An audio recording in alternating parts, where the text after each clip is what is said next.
വിഭജന ഭീതി ദിനം ആചരിക്കണമെന്ന വിവാദ സർക്കുലറുമായി ഗവർണർ ഈ മാസം 14-ാം തീയതി പരിപാടികൾ സംഘടിപ്പിക്കണമെന്നാണ് വൈസ് ചാൻസലേഴ്സിന് അദ്ദേഹത്തിൻ്റെ നിർദ്ദേശം. ഈ പാർട്ടീഷൻ ഡേ ആണ് അദ്ദേഹം ഉദ്ദേശിക്കുന്നതെന്ന് മനസ്സിലാകുന്നു. സ്വാതന്ത്ര്യദിനം ആഘോഷിക്കുന്നതിൻ്റെ തൊട്ട് തലേന്ന് തന്നെ ഇങ്ങനെയൊരു ദിനം ആചരിക്കണമെന്ന് ഗവർണർ ആവശ്യപ്പെടുകയാണ്. ലോകം മുഴുവൻ ഉറങ്ങിക്കിടക്കുമ്പോൾ നമ്മൾ സ്വാതന്ത്ര്യത്തിലേക്ക് കാല കുത്തിയതാണ്. അപ്പോൾ നട്ടപ്പാതിരയ്ക്ക് എന്താണ് സംഭവിച്ചതെന്ന് ആളുകൾ അറിയണമെന്നായിരിക്കാം ഒരുപക്ഷെ ഗവർണർ ഉദ്ദേശിക്കുന്നത്. സലീം മാലിക് വിവരങ്ങളുമായി തിരുവനന്തപുരത്ത് നിന്ന് ചേരുന്നു. സലീം, ഇങ്ങനെ ഒരു പാർട്ടീഷൻ ഡേ, വിഭജന ഭീതി ദിനം എന്ന് പറയുന്ന ഒരു ദിനം ഇതുവരെ ആചരിച്ചതായി ഇന്ത്യയിൽ ചരിത്രമില്ല. ഇന്നിപ്പോൾ പുതിയതായി ഒരു സംഭവമായി ഗവർണർ എത്തുന്നു. എന്താണ് ഇതിൻ്റെ ലക്ഷ്യം രാജ്ഭവൻ്റെ?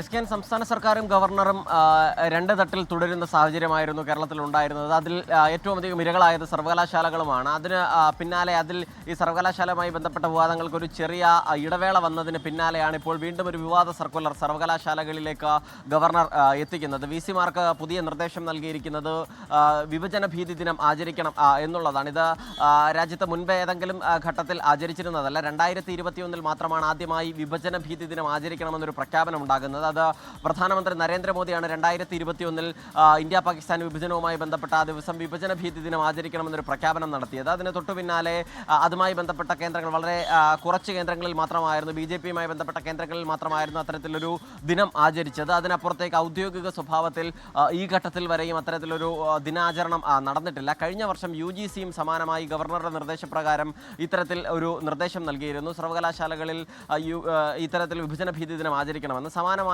ഇപ്പോൾ മുഴുവൻ VC-മാർക്കും നിർദ്ദേശം നൽകിയിരിക്കുന്നത്. എല്ലാ വൈസ് ചാൻസലർമാരും പങ്കെടുക്കണം, ഒപ്പം വിദ്യാർത്ഥികളെയും പങ്കെടുപ്പിച്ച് അത്തരത്തിലൊരു ദിനം ആചരിക്കണം എന്നുള്ളതാണ്. സർവകലാശാലകളിൽ അത്തരത്തിൽ ദിനാചരണം നടത്തണം എന്നുള്ളതാണ് ഗവർണറുടെ ഇപ്പോഴത്തെ സർക്കുലർ.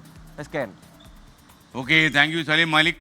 ലോകത്തെവിടെയായാലും ഏത് സമയത്തും 24 വാർത്തകളും ഓഗ്മെന്റഡ് റിയാലിറ്റി പാക്കേജുകളും എക്സ്പ്ലെയിനറുകളും വിശദമായി കാണാൻ ഞങ്ങളുടെ YouTube ചാനൽ നിങ്ങൾക്ക് സബ്സ്ക്രൈബ് ചെയ്യാം.